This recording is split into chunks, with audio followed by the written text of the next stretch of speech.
Ada shalom. Haleluya. Masih suara saya lebih kencang karena saya pakai mic. Ada shalom. Semua diberkati. Berlimpah-limpah. Berkatnya banyak. Duit banyak. Amin. Amin aja. Pokoknya orang Kristen pertanyaannya apa, jawabannya amin. Pertanyaannya apa, jawabnya apa, ya kan? Amin aja biar aman. Hari ini saya akan share kebenaran firman Tuhan masih dalam janji Tuhan, berkat dalam keluarga. Hari ini judulnya saya udah kasih tahu adalah pemegang kendali. Saya udah sampaikan di dalam doa, saya percaya Tuhan di atas kayu salib katakan tetelestai, sudah selesai. Semua hukuman, semua akibat dari dosa Yesus tanggung di atas kayu salib. Artinya berkat adalah bagian saudara. Gak ada amin. Ragu-ragu nih. Habis buat dosa apa? Segala kutuk, segala kesalahan telah ditanggung di atas kayu salib oleh Tuhan Yesus. Bagian kita adalah berkatnya. Makanya tahun ini berkat-berkat terus, ya kan? Berkat pasti dicurahkan. Berkat pasti diberikan. Tapi masalah kita belajar juga dari gembala kita, ada yang namanya menghalangi. Makanya saya bilang ada bagiannya Tuhan sudah lakukan semuanya. Tapi ada juga bagian kita. Nah, hari ini judulnya adalah pemegang kendali. Saya mempelajari, saya baca di dalam kehidupan ini udah berapa ribu tahun manusia hidup ya? Ribuan tahun ya. Ribuan tahun manusia hidup, banyak yang manusia kerjakan untuk menguasai segala sesuatu. Bahkan perintah Tuhan untuk Adam dan Hawa, manusia pertama, kuasailah, let them have dominion. Kuasai dan penuhi bumi. Semuanya bisa dikuasai. Semuanya bisa dikontrol. Binatang buas, sebuas apapun, bahkan zaman dulu katanya sih ada dinosaurus. Katanya, tapi saya juga kan belum hidup. Ya kan? Saya taunya adanya RW kalau sekarang. Ada B1, ada B2, itu ada. Kalau dinosaurus, nggak tahu. Tapi katanya buas sekali sampai harimau. Semua bisa ditaklukkan oleh manusia. Semua bisa dikontrol. Bahkan hari-hari ini kita mau kontrol segala sesuatu. Ruangan ini kita kontrol, kita kendalikan. Supaya tetap adem meskipun banyak orangnya. Dengan AC. Betul? Namanya air conditioner. Bahkan kalau kita punya TV, sekarang TV-nya canggih, nggak pakai remote lagi. Ada yang pakai ngomong aja, nyala TV. Terus jangankan TV, segala sesuatu. Saya dulu pernah pelayanan ke Surabaya, itu orang kaya semua di situ kan. Saya mau datang ke rumahnya, nggak ada yang sambut kita. Pintunya kebuka sendiri. Shhh. Semuanya pakai remote control, ya kan? TV kita pakai remote control. Semuanya kalau ada nyalain AC, buka pintu, nyalain kompor. Kalau bisa istri pun kita pakai remote. Kalau dia lagi keras suaranya, kita kecilin volumenya kalau bisa. Amin. Ada amin Bapak-bapak? Nah. Ya amin, istrinya lagi gak ada tuh. Semuanya mau dikendalikan. Semuanya bisa dikendalikan. Tapi ironisnya, justru manusia itu sendiri yang tidak bisa mengendalikan dirinya. Maka salah satu buah dari Roh Kudus adalah pengendalian diri, self control. Tapi hari ini saya mau berbagi buat Bapak Ibu Saudara tempat ini, itu tidak terjadi begitu saja. Saya percaya itu. Tidak ada orang yang habis dibaptis, habis ikut katekisasi, dibaptis, keluar dari baptisan, langsung kayak Tuhan Yesus. Lalu ada prosesnya, kan? Gak ada orang juga yang didoain di depan dalam nama Tuhan Yesus sampai pendetanya juga ikut goyang. Langsung dia berubah. Semua lewat proses. Sama kayak self control. Semuanya melalui proses dan butuh effort. Butuh apa ya bahasa Indonesia? Butuh usaha, butuh ketekunan untuk mendapatkannya. Maka buka dulu satu ayat pembuka dari tadi belum buka ayat, ntar dilaporin mentang-mentang gak ada gembala. Amsal 16 ayat 32. Amsal 16 ayat 32 saya bacakan. Orang yang sabar melebihi seorang pahlawan. Orang yang bisa menguasai dirinya melebihi orang yang merebut kota. Di dalam terjemahan Good News Bible kayak gini. It's better to be patient than powerful. It is better to win control yourself than over whole city. Dikatakan adalah lebih berkuasa, lebih hebat orang yang bisa menguasai dirinya.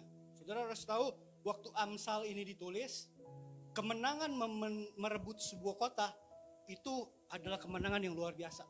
Kemenangan tertinggi di saat itu. Kalau kita bisa merebut sebuah kota, saudara pasti pernah baca di Raja-Raja, di Daud, mereka menang perang merebut kota, mereka akan disebut pahlawan. Ada kan pahlawan-pahlawan Daud? Pernah dengar? Kalau belum, di bawah sekolah minggu ulang. Ada, disebut pahlawan. Tapi firman Tuhan katakan, orang yang bisa mengendalikan dirinya, itu lebih daripada pahlawan, lebih daripada superhero, lebih daripada Iron Man. Kalau saudara bisa mengendalikan dirinya. Kenapa ini dikatakan ya? Kenapa ini diomong-omongin terus ya? Karena banyak masalah terjadi karena orang tidak bisa mengendalikan diri. Banyak anak-anak menjadi korban ayah ibunya karena ayah ibunya tidak bisa mengendalikan diri. Banyak pernikahan hancur karena suami atau istri tidak bisa mengendalikan diri. Banyak kecelakaan lalu lintas terjadi karena banyak orang yang gak bisa mengendalikan dirinya. Banyak orang-orang yang harusnya hidupnya bisa panjang, umur panjang, sehat sempurna, kaya raya, masuk surga, enak banget. Tapi harus bisa kendalikan. Banyak orang gak bisa kendalikan diri. Maka hal itu terjadi. Banyak keluarga yang seharusnya, kenapa saya catat ini ya? Seharusnya udah bisa punya rumah sendiri, tapi karena gak bisa kendalikan diri, belum. Masih jadi kontraktor. Rumahnya dikontrak, tinggalnya di kantor, katanya gitu. Banyak persahabatan, banyak hubungan, banyak partnership hancur karena mereka tidak bisa mengendalikan diri. Bahkan perang terjadi karena ada orang-orang yang tidak bisa mengendalikan diri. Satu ayat lagi. Banyak hari ini ayatnya. Kenapa langsung diem? Banyak ayat. Biasanya haleluya, banyak berkatnya. Tuh baru amin. Banyak ayatnya, enggak amin. Amsal 25 ayat 28. Orang yang tak dapat mengendalikan diri adalah seperti kota yang roboh temboknya. Bahkan di dalam terjemahan The Message Bible, saya belajar teologi ya, jadi ada beberapa terjemahan, banyak terjemahan Alkitab. Kenapa saya belajar? Supaya lebih jelas lagi, lebih terang lagi, lebih mengerti lagi. Nah itu tugas saya lah, tugas hamba Tuhan lah, tugas yang sekolah-sekolah Alkitab. Jadi ya saya yang menyampaikan. Kalau ibu-ibu, bapak-bapak udah baca menu, resep masak, baca koran, udah pusing, udah terima aja. Sampai mana tadi saya?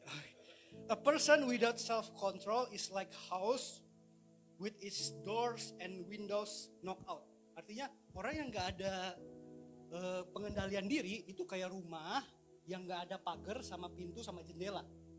Kalau nggak ada pagar sekarang udah biasa ya. Kayak nggak ada pintu sama nggak ada jendela. Ada pintu ada jendela, maling bisa masuk. Nah, saya ada cerita. Ini kan mumpung lagi nggak ada gembala ya. Nonton gak ya?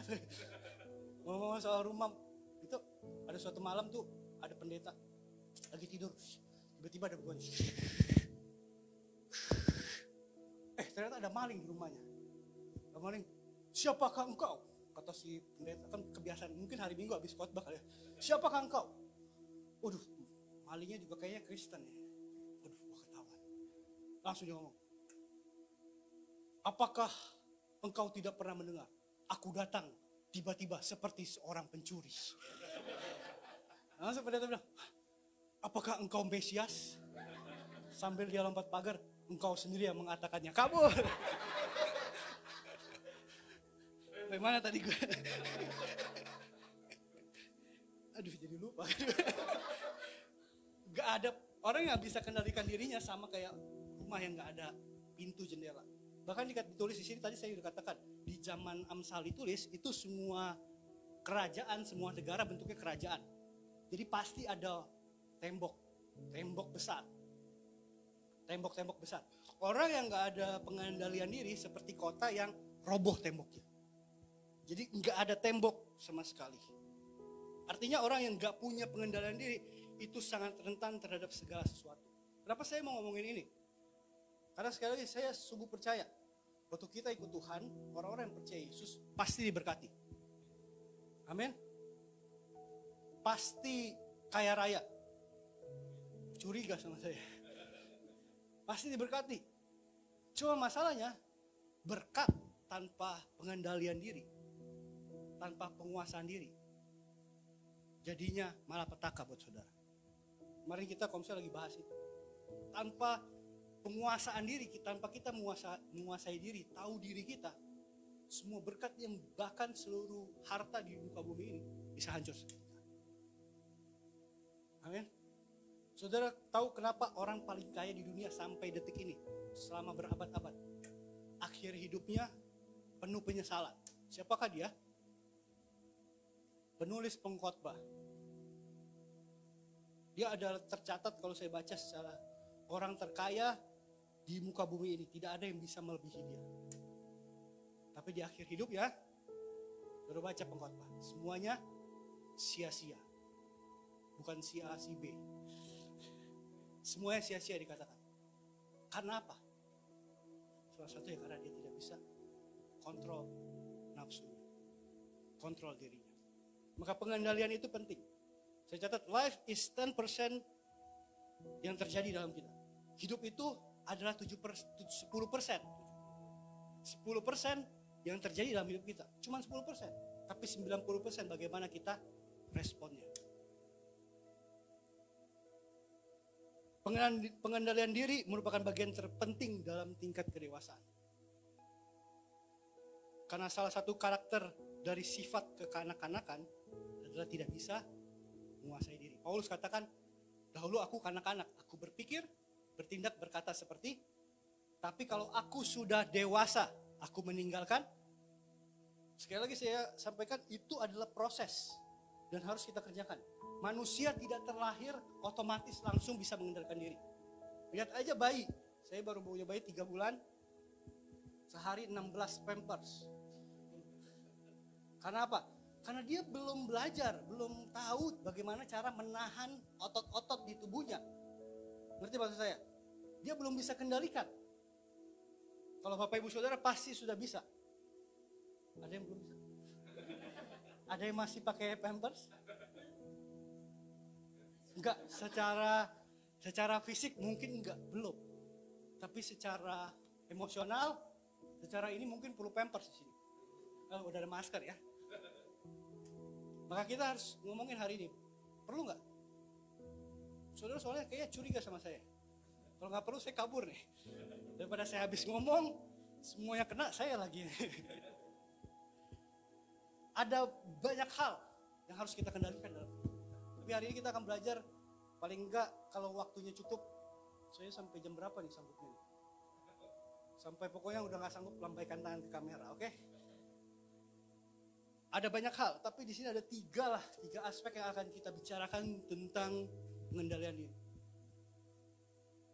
Tentang pemegang kendali. Saudara adalah pemegang kendali penuh di dalam kehidupanmu. Kemarin kita juga bahas di dalam komsel, Yesus digambarkan di Wahyu itu sebagai raja. Datang di akhir zaman itu sebagai raja. Tapi dikatakan dia di ambang pintu.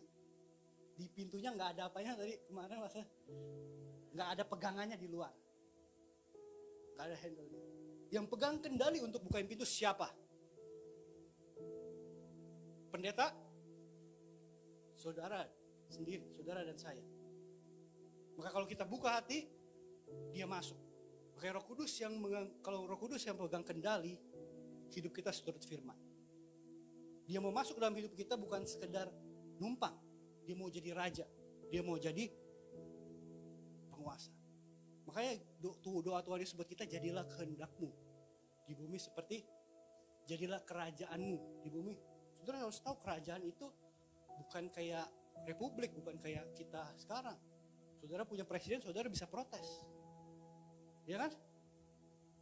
Kalau kerajaan itu monarki absolut. Perkataan raja adalah absolut. Perintah, hukum.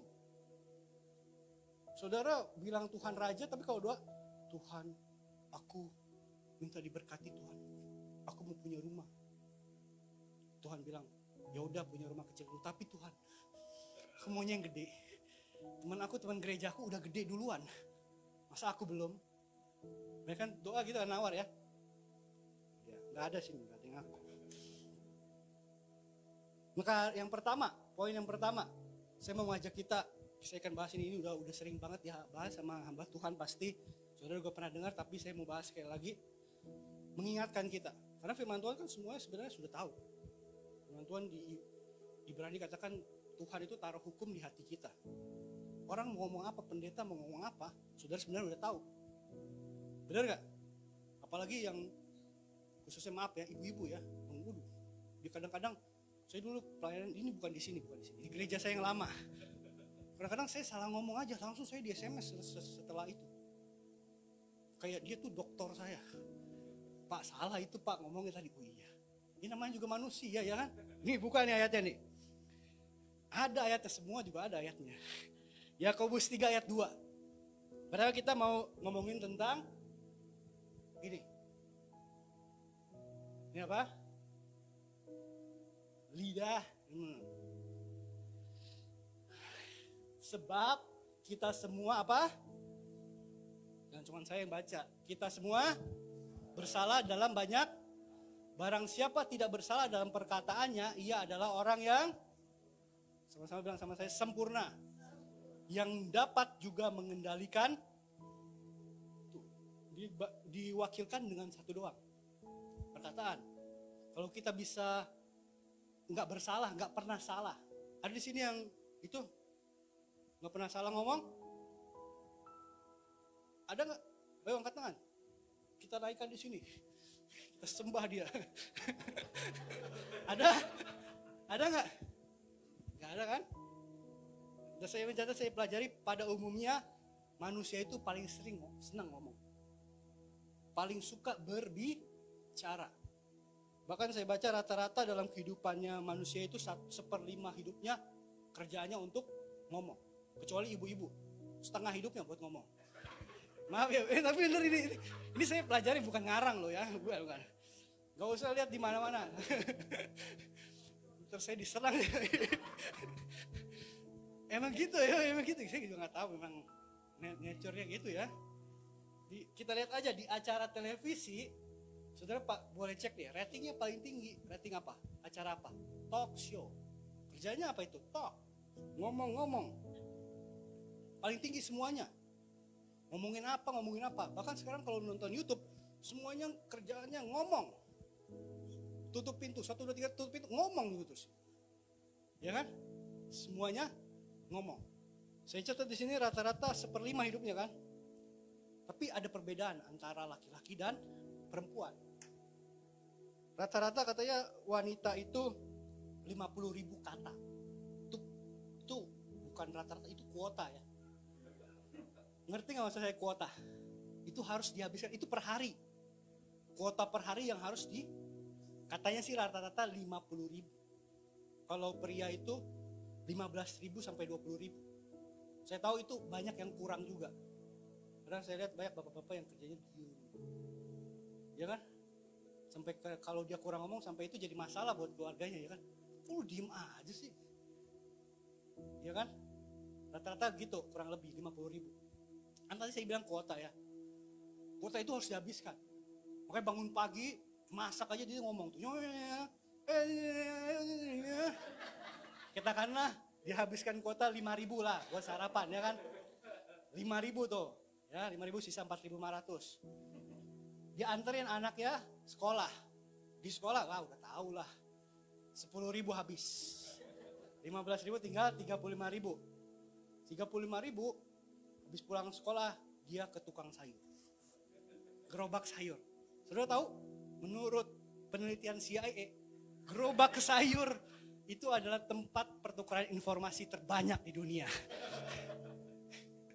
Katanya sih gitu.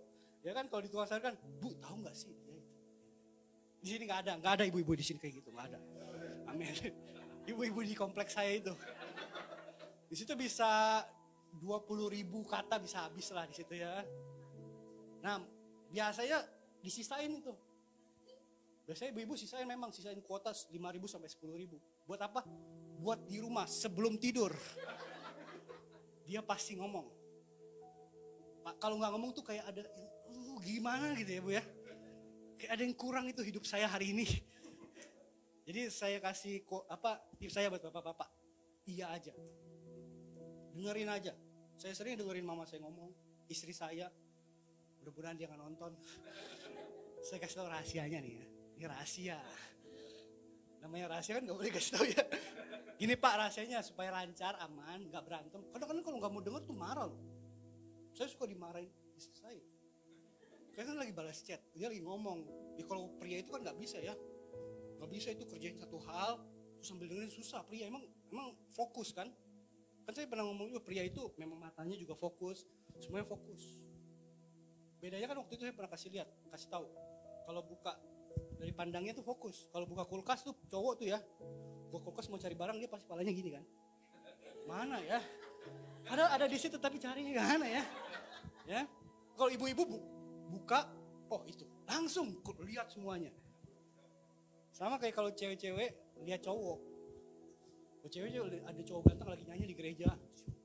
Dalam Yesus kita bersaudara terus ada cowok ganteng tuh kanan. Dia dalam. Ya gue udah lihat nih dari tadi. Ada lari ke depan. Kalau bapak-bapak cowok-cowok kan beda ya. Ada cewek cakep langsung patah leher. Enggak profesional ya kan karena memang nggak bisa lihat harus patah itu leher. Sama kayak pria itu. Kalau saya lagi kerjain, udah susah. Jadi saya kena omel. Kamu mah kalau aku ngomong nggak pernah mau, iya kan? Nah, udah saya ada tips dari Pak. Saya tahu bapak seringnya kayak gini. Dia ngomong apa, bapak juga nggak tahu ngomong apa sih dia. Dari tadi awalnya apa, kok jadinya apa gitu Mas kan? Ini tipsnya. Dia ngomong satu kalimat, ngomongnya gini. Oh gitu. Terus dia ngomong kan? Oh gitu. Dia ngomong apa? Oh gitu, ya kan? Uji cuma meskipun gak tahu apa-apa, oh gitu aja. Itulah ngomong, berbicara. Makanya kalau saya baca di Alkitab, Yakobus itu yang paling banyak ngomongin soal ini, lidah. Paling enggak ada 6 perumpamaan tentang lidah. Boleh hari ini pertama kita ngomongin tentang belajar punya kendali. Pemegang kendali atas lidah kita, atas perkataan kita. Boleh kita buka sama-sama Yakobus 3 ayat yang ketiga. Saya bacain ayat yang ketiga dan ayat yang ketiga dan ayat yang keempat. Yang pertama, kenapa kita harus mengendalikan lidah? Kita mengenakan kekang pada mulut kuda, sehingga ia menuruti kehendak kita. Dengan jalan demikian kita dapat juga mengendalikan seluruh tubuhnya. Dan lihat saja kapal-kapal walaupun amat besar dan digerakkan oleh angin keras, namun dapat dikendalikan oleh kemudi yang amat kecil menurut kehendak juru mudi. Digambarkan lidah itu digambarkan oleh Yakobus, digambarkan yang pertama seperti besi yang ditaruh di mulutnya, dekat mulutnya kuda. Pernah lihat kuda? Pernah lihat orang yang naik kuda? Ada tali kan? Di situ ditaruh besi, satu lempeng besi ditaruh dekat mulutnya. Nah kalau ditaruh dekat mulutnya itu dikatakan kalau naik kuda, pernah naik kuda nggak sih? Di puncak itu dulu 15.000 sekali jalan. Kita kalau tarikan ke kiri, dia bisa belok ke kiri. Kalau kita tarik ke kanan, mulutnya dia belok ke, itu mengendalikan seluruh kuda. Bahkan kuda-kuda yang besar sekalipun bisa dikendalikan oleh cuman lempeng di mulutnya. Sama kayak kapal-kapal yang besar banget. Mobil-mobil truk yang besar cuma dikendalikan oleh setir yang sangat kecil. Kapal-kapal itu dikatakan ada angin yang besar, sekalipun dia bisa kendalikan dirinya dengan kendali yang setir yang kecil itu. Implementasinya dalam kehidupan kita apa? Apa yang kita ngomongin, apa yang sering kita ucapkan, itu mengendalikan kehidupan kita. Yang pertama, catat baik, lidah mengendalikan keseluruhan hidup kita. Apa yang kita ngomongin, apa yang kita bicarakan, itu akan membawa kita kemana? Membawa arah kita kemana? Ngerti gak maksud saya? Kenapa diam aja? Merasa bersalah. Kalau orang sering suka ngomong perkataan yang sia-sia, perkataan yang gak perlu, itu mengendalikan kehidupannya. Apa contohnya perkataan sia-sia? Apa yang sering saudara ngomongin dalam kehidupan saudara? Apa yang sering kita ngomongin itu akan membawa kita. Kalau kita sering ngomongin firman, pasti saudara akan bergaulnya sama orang-orang gereja, pendeta, jadi hamba Tuhan bisa. Tapi kalau saudara ngomongin orang, ngomongin artis, saudara bisa jadi penerusnya Feni Rose. Lidah saudara setajam itu tahu. Apa yang sering kita bicarakan itu akan mengarahkan kehidupan kita. Jadi hati-hati dengan apa yang kau bicarakan. Bahkan kalau berbicara kepada orang yang salah, di waktu yang salah, itu akan menghancurkan kehidupanmu. Banyak orang yang hidupnya hancur karena apa? Ngomongnya salah. Di waktu yang salah. Bahkan di orang yang salah. Khususnya di tips. Tuh ibu-ibu lagi nih. Saya dimusuhin sama ibu-ibu deh. Wanita itu lemah. Kalau tadi kan kita udah tahu pria itu lemah di mata. Tapi kalau wanita itu lemah di sini. Kalau saudara lagi masalah, lagi persoalan, saudara ngomong sama lawan jenis, saudara nggak akan lihat lagi mukanya, cuman kupingnya. Kalau dia bisa dengerin, saudara ngomong, iya, suami gua nggak pernah perhatiin gue di rumah. Masa sih? Kamu cantik loh, kata orang kantor. Udah kupingnya kena itu.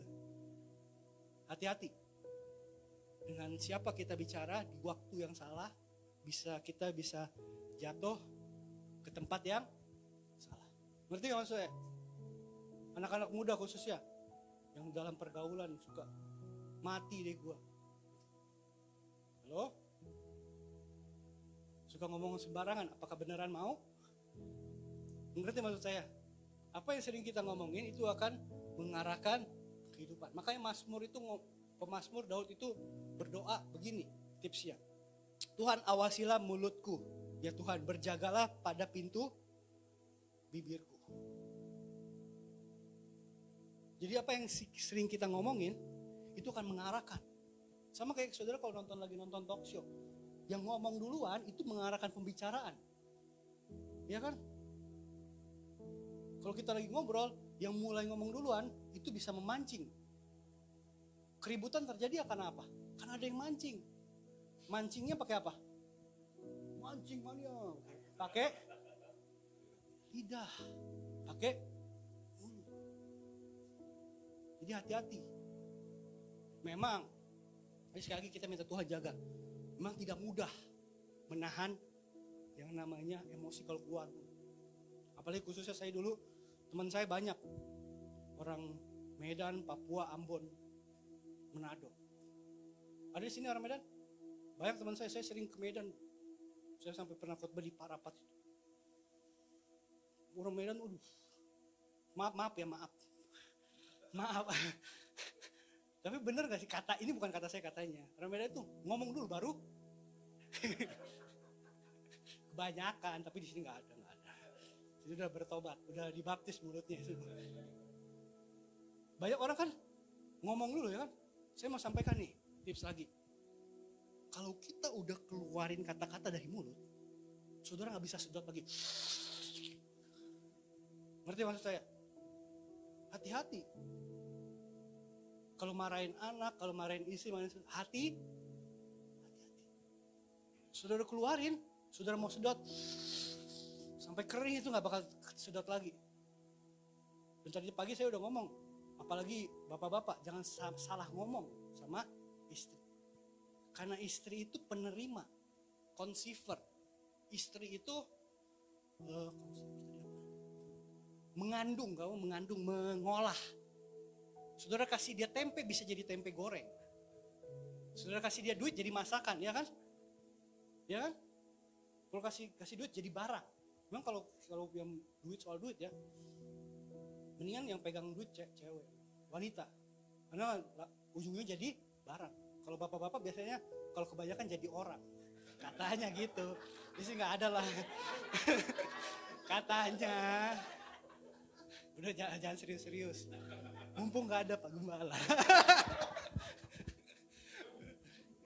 Ntar nggak dikasih jatuh lagi gue. Jadi saya ngomongin apa ya? Jadi lupa kan? Enggak. Jadi hati-hati. Apa yang saudara ngomongin sama istri saudara pada wanita. Dia bisa ingat itu. Bahkan 20 tahun yang lalu udah lupa, dia masih ingat. Karena dia mikir gue ingat ini. Apalagi yang menyakiti hatinya. Kadang-kadang kan bapak-bapak suka lupa ya, keceplosan namanya itu, keceplosan. Maka lidah itu seperti setir, seperti besi yang ditaruh di kuda. Kita bisa mengendalikan. Kita bisa mengendalikan ini, kita bisa mengendalikan seluruh kehidupan kita. Saudara pikir yang jadi raja yang jadi presiden karena apa? Karena bisa? Karena ngomongnya bagus. Benar nggak? Saudara pilih yang ngomongnya bagus kan? Kayak caleg-caleg juga saudara pilih yang ngomongnya bagus kan? Meskipun nggak tahu siapa dia. Yang pertama, apa yang kita ngomongin itu mengarahkan kehidupan kita. Hati-hati, lidah kita ini, perkataan kita mengendalikan kehidupan kita. Yang kedua, ayat yang kelima sama 6, saya bacain. Demikian juga lidah, walaupun suatu anggota kecil dari tubuh, namun dapat memegahkan perkara-perkara yang besar. Kecil nih di sini doang ya. Ketutup sama gigi juga kadang-kadang. Kalau nggak punya gigi nggak ketutup. Lihatlah betapapun kecilnya api, ia dapat membakar hutan yang besar. Lidah pun adalah api. Ia merupakan suatu dunia kejahatan dan mengambil tempat di antara anggota-anggota tubuh kita sebagai sesuatu yang dapat menodai seluruh tubuh dan menyalakan roda kehidupan kita. Sedang ia sendiri dinyalakan oleh, waduh, waktu saya baca ini ngeri banget. Ngeri nggak? Ayat yang ke-7 dan 8, semua jenis binatang-binatang liar, burung-burung serta binatang menjalar dan binatang laut yang dapat dijinakan telah dijinakan oleh sifat manusia. Tetapi tidak seorang pun yang berkuasa menjinakan. Waduh. Ia sesuatu yang buas, yang tak terkuasai dan penuh racun yang mematikan. Waduh. Baca ini ngeri gak? Lidah loh. Bisa menghancurkan kehidupan kita. Tadi yang saya ngomong, Carol's word itu. Mendingan mama mati aja. Kalau orang Kristen, apalagi istri-istri lah gitu. Ini ngomongin keluarga sih ya. Kalau istri-istri Kristen tuh kalau berantem tuh agak-agak belagu. Saya sering dengar ya, emang agak-agak belagu ya. Kalau suka sembarangan ngomong, asal ngomong aja. Apa lu berantem sama gua? Gua ceraiin lu. Ngomongin cerai langsung. Muka kayak lu banyak di Senen. Kadang-kadang berantemnya gitu kan. Suka sembarangan, padahal gak mau kan sebenarnya cerai kan. Soalnya kalau di saudara diri kita, itu kalau udah ngomong kata itu, udah itu talak kan. Makanya gak sembarangan, bagus itu. Kita harus belajar tuh dari dia. Ya kan? Ya dong, belajar dong dari yang lebih baik. Hati-hati, banyak orang yang sebenarnya gak mau mati ya kan. Tapi ngomongnya mati terus, mati aja gue mati. Dia disuruh mati gak mau. Ya kan? Makanya hati-hati. dengan kata-katamu. Dia bisa menghancurkan kehidupanmu. Tadi saya sudah katakan banyak keluarga yang hancur berantakan. Cuman gara-gara gak bisa kontrol. Cuman gak bisa kendalikan. Di binatang buas semua bisa dikendalikan. Tapi lidah ini susah. Stres ya. Saya waktu baca juga stres. Karena banyak di antara kita, saya juga jujur, kadang-kadang suka, ya kan? Suka kelepasan. Tapi Yakobus untungnya kasih tips. Buka Yakobus 1 ayat 19. Saya bacain aja. Bagaimana caranya supaya lidah ini tidak benar-benar menghancurkan. Yang kedua, kenapa kita harus kendalikan lidah? Karena lidah bisa menghancurkan segala sesuatu yang sudah dibangun. Mungkin sudah dibangun puluhan tahun. Banyak saya pernah baca karena banyak tuh ya sekarang Line Today, saya suka baca orang ya. Berita-berita ada di negara-negara itu, orang udah menikah 60 tahun, terus minta cerai. Gara-gara suaminya gak sengaja katain dia monyet doang. Padahal dia udah bangun 60. Padahal di Indonesia setiap hari ya dikatain. Ayat gini tipsnya nih. Hai saudara-saudara yang kukasihi, ingatlah hal ini. Ingat nih, setiap orang hendaklah cepat untuk mendengar, tetapi lambat untuk apa? Cepat ngomong apa? Lambat tuh. Dan juga lambat untuk, harus garis bawahi, cepatnya ngapain? Sering dengar orang yang ngomongnya cepet lagi. Saya belum ngomong, stop, pendeta, saya mau ngomong dulu. Saya sering tuh doain orang. Pendeta, doain saya dong, keluarga saya, aduh kacau nih suami saya tuh. Udah gak ada duit. Marah-marah di rumah. Saya malas jadi di rumah. Ya kita doa ya, emang kenapa? Enggak, bentar, saya mau ngomong. Saya baru ngomong dua kata, dia ngomong terus. Lebih cepat ngomongnya. Sama nih, berarti benar nih firman ini ya. Banyak orang yang ngomongnya cepat daripada mendengar cepat. Itu apa ya maksudnya? Kenapa ada orang yang dengarnya lambat ya? Maksudnya itu mendengar itu memahami, supaya kita berusaha untuk dengar dulu. Ini yang harus kita pelajari dalam kehidupan. Kalau orang lagi ngomong, kita harus dengerin dulu sampai dia selesai dulu dong. Benar nggak? Pernah nggak saudara dicurhatin orang, terus saudara langsung mau ngomong aja? Saya belajar tuh.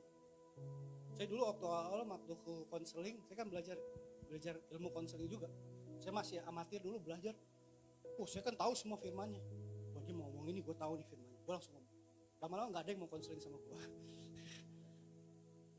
Iya kan? Saudara juga pasti tahu lah, psikolog, konselor, ada ilmunya. Cepat mendengar, lambat. Saudara nggak usah jauh-jauh belajar dari presiden kita. Mantap tuh. Saya sering dengar Pak Presiden pidato. Saya rasa ya juru tulisnya ya, yang tulis pidatonya pasti dikasih spasi panjang. Kalau dia pidato, saudara pernah dengar gak? Mantap tuh. Saudara-saudara sebangsa dan setanah air. Hari ini kita bicara mengenai perekonomian Indonesia. Itu kalau ada teman-teman kita yang dari Medan, Ambon, Papua, dia keluar itu pasti. Ngerti gak maksud saya? Tapi itu bagus kan? Kesalahannya banyak gak? Karena ngomongnya, ngerti maksud saya? Karena hati-hati. Satu kata, satu kalimat aja bisa menghancurkan segala sesuatu yang sudah dibangun bertahun-tahun. Dan kita juga tahu semuanya. Keluarga kita bangun juga dengan kata-kata.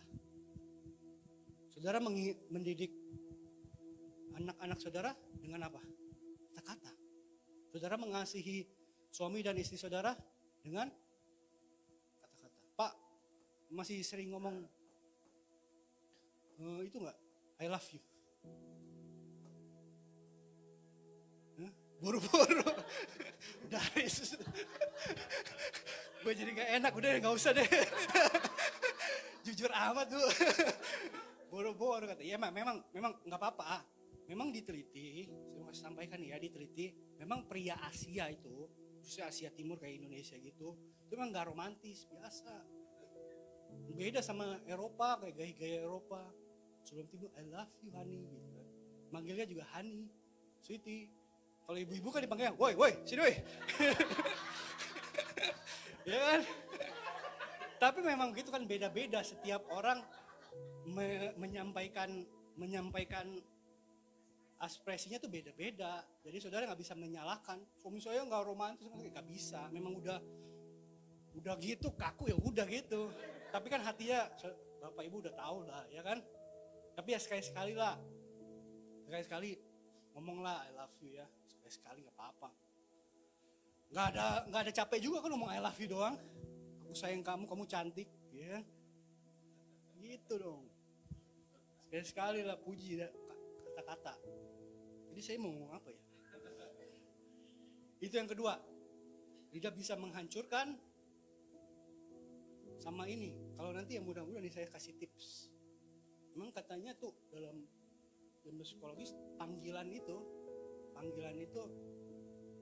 menentukan sikap yang akan didapat.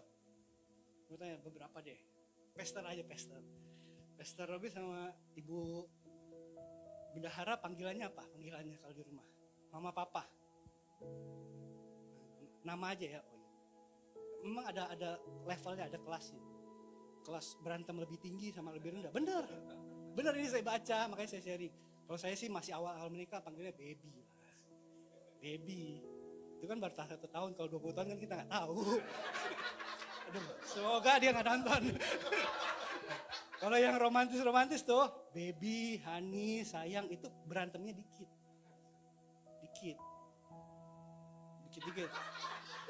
Jarang-jarang berantemnya. Kalau nama masih ada lah. Tapi kalau udah sampai lu gue gitu, biasanya lebih, karena kan kayak temen aja. Biasanya lebih sering. Gue nggak cocok juga kalau baby. Tut. Baby jahat kamu baby gitu. Doang palingan jadi kayak imut-imut kan.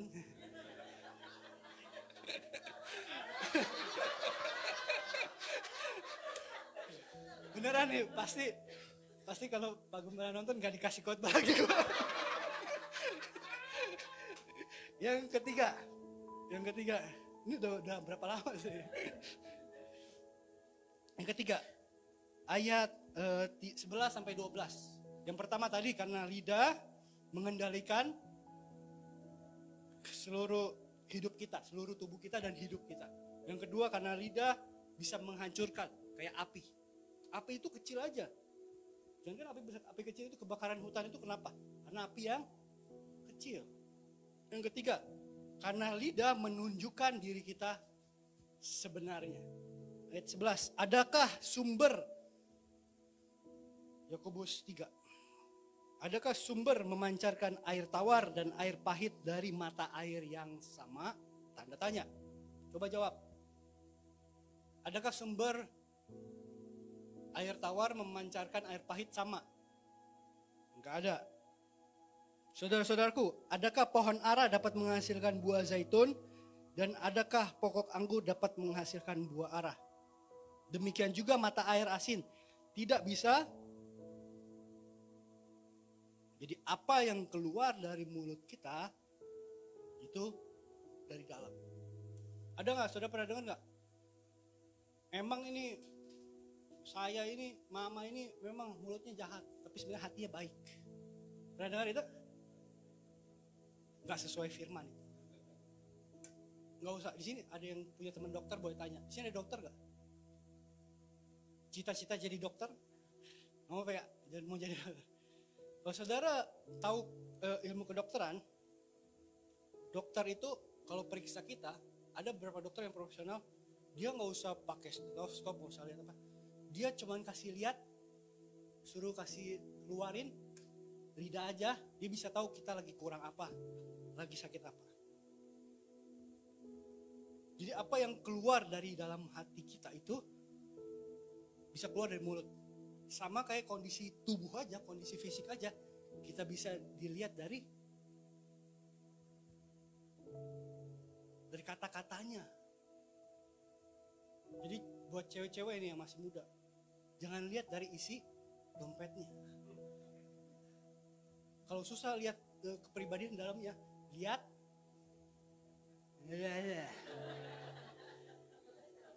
Kalau secara physically aja, mohon maaf,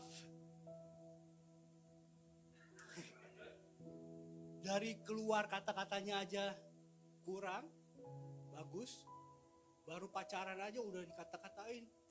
Dulu ada tuh di gereja lama, saya suka di SMS, cowok saya kasar banget sama saya. Saya kalau salah dikit aja saya langsung dikatain. Saya juga bingung ya, anak orang-orang Jakarta, Indonesia khususnya, kenapa suka ngomongin binatang itu? Apa salahnya binatang itu? Tahu kan? Yang kaki 4 lucu, yang buat orang-orang Medan itu mantap sekali tuh. Kalau dibikin sop. Sama ada satu lagi, binatang yang satu lagi ya kan, suka di ngomongin kan. Apa salahnya mereka ya? Padahal mereka semua enak.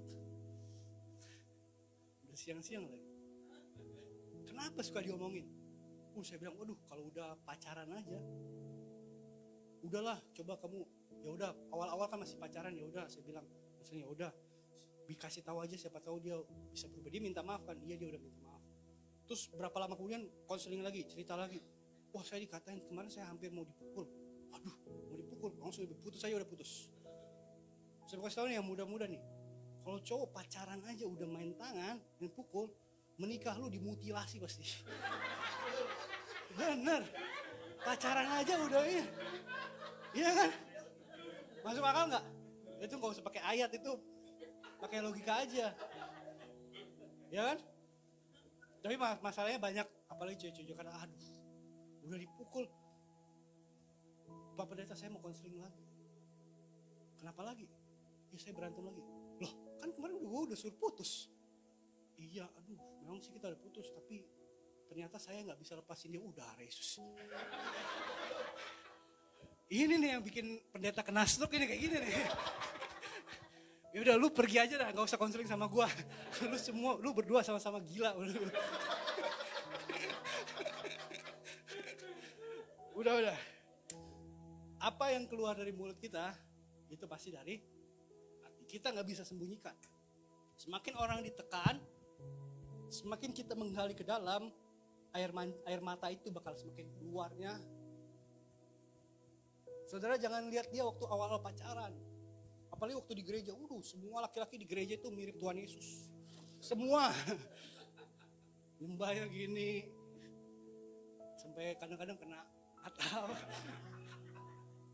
Saudara harus lihat dulu, makanya kalau konseling pernikahan itu saya suka nanya, berdua mau menikah, udah berapa lama pacaran? Saya tanya pertama. Yang kedua saya tanya pasti ini, udah pernah berantem belum? Belum pernah pak, ya, dia mah baik, udah lu pulang lu berantem dulu. Bener loh, kalau belum pernah berantem, baik. Nah sekali berantem, gimana? Kita kan nggak tahu kan? Bener gak maksud saya? Kita harus lihat dulu, aslinya itu lagi emosi, lagi berantem. Kalau lagi pacaran, aduh, semuanya mantap. Cewek-cewek apalagi kalau makan bakso itu, dipotong terus ditiup pelan-pelan, gitu kan? Coba kalau udah menikah, tanya bapak-bapak, semua tuh terlihat indah. Tapi waktu kalau udah lama bersama, kontrol itu semua. Karena yang ketiga, lidah itu menunjukkan siapa? Kuasai lidahmu, maka engkau akan menguasai semuanya. Amin. Saya rasa cukup ya. Apa mau lagi? Ada 3 hal sih yang saya catat. Yang kedua itu belajar menguasai tubuh. Nafsu. Nafsu itu, ini ada anak muda juga saya sering juga. Nafsu itu bagus apa enggak? Perlu atau enggak? Harus ada nafsu. Bahkan di dalam bahasa aslinya, nefes. Itu kayak nafas. Nafsu sama nafas itu mirip. Jadi kalau masih manusia, pasti ada nafsu, ada nafasnya. Dan perbedaannya kita kan ada roh juga. Kalau hewan kan ada nafas, tapi nggak ada roh. Jadi ya kadang-kadang kalau lihat sesuatu nafsunya tidak bisa tertahan. Kalau udah lapar pasti. Kalau kita ada banyak orang yang nggak bisa menahan nafsunya, ya kan? Banyak orang nggak bisa menahan nafsu makan. Semua di dalam kehidupan ini kalau kita bisa kendalikan jadinya baik. Api itu bagus nggak? Bagus kalau kita bisa kendalikan. Buat masak, buat apapun. Segala sesuatu yang kita bisa kendalikan itu jadinya bagus. Sama kayak kehidupan kita, kayak tubuh kita. Nafsu makan kita harus bisa. Karena banyak orang, kenapa saya harus ngomong ini? Karena banyak orang tidak bisa mengendalikan emosi, marah.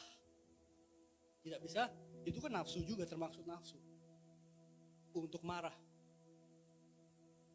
Sama kayak nafsu untuk lawan jenis untuk dalam keluarga. Itu kan perlu juga kan, di dalam keluarga. Tapi masih muda-muda harus bisa tahan nafsu. Harus bisa mengontrol. Ya kan? Kok diem aja ini? Salah nih saya ngomong. 1 Korintus 10 ayat 3. Harus balance. Aku menjawab, jika engkau makan atau jika engkau minum, atau jika engkau melakukan sesuatu yang lain, lakukanlah itu untuk kemuliaan Allah. Makan juga, makan sama minum juga lakukan untuk kemuliaan Allah. Ada nggak pernah ketemu lihat orang yang kalau kita lihat dia makan sampai nyebut kita, darah Yesus. Ada kan? Kata firman Tuhan, kalau makan, minum, ngapain pun, melakukan apapun, lakukan untuk kemuliaan Allah. Itu kontrolnya, itu batasnya. Dan yang ketiga, yang terakhir. Yang terakhir, belajar menguasai semua yang tadi saya udah katakan. Tuhan berikan dalam hidup kita. Sumber daya yang Tuhan berikan dalam hidup kita. Hidup Tuhan berikan pada kita. Berkat, uang, pengeluaran, itu kan harus dikendalikan kan. Kalau nggak bisa, hapus itu Shopee, Tokopedia, hapus itu. Waktu, hubungan. Saya ada satu ilustrasi dan saya akan akhiri, saya minta pemain musik Noel. Dalam mengontrol yang Tuhan percayakan dalam kehidupan kita. Komando pasukan perang Inggris tahun 1750. Sedang ada perang Inggris melawan Perancis di Kanada, di depan kota Quebec. Perintahnya, dia harus menyerang ketika angkatan Inggris datang. Kondisinya saat itu,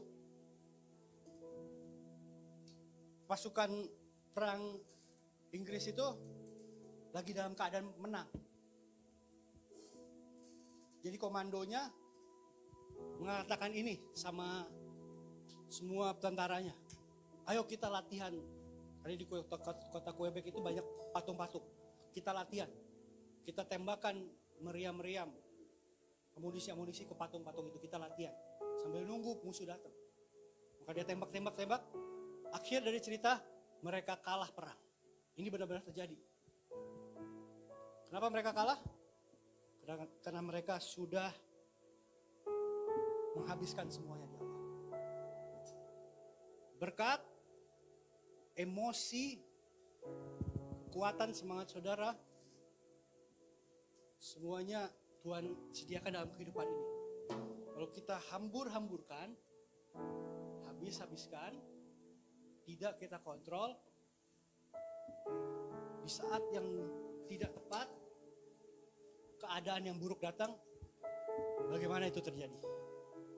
Kenapa saya bicara ini? Karena banyak yang merasa saya masih punya banyak waktu, saya masih bisa sama-sama dia nanti lagi. Kita nggak ada yang pernah tahu, khususnya waktu. Pergunakanlah waktumu yang ada, kata firman Tuhan. Hiduplah sebijak-bijaknya. Waktunya Tuhan datang, bukan cuma kedatangan Tuhan. Yang namanya kematian, datangnya seperti pencuri. Banyak orang hari-hari melawan, menunda yang namanya kematian. Tapi kalau dia sudah mau datang, tidak ada yang bisa kabur. Ngerti maksud saya? Maka ada kesimpulan, ada beberapa hal saya mau bagikan. Yang pertama, 1 Korintus 9 ayat 26 saya bacakan. Sebab itu aku tidak berlari tanpa tujuan. Dan aku bukan petinju yang sembarangan saja memukul. Yang pertama, set a goal. Tentukan tujuanmu. Untuk apa saya ngomong? Untuk apa saya hidup? Untuk apa saya makan? Untuk apa saya keluarkan semua yang saya punya?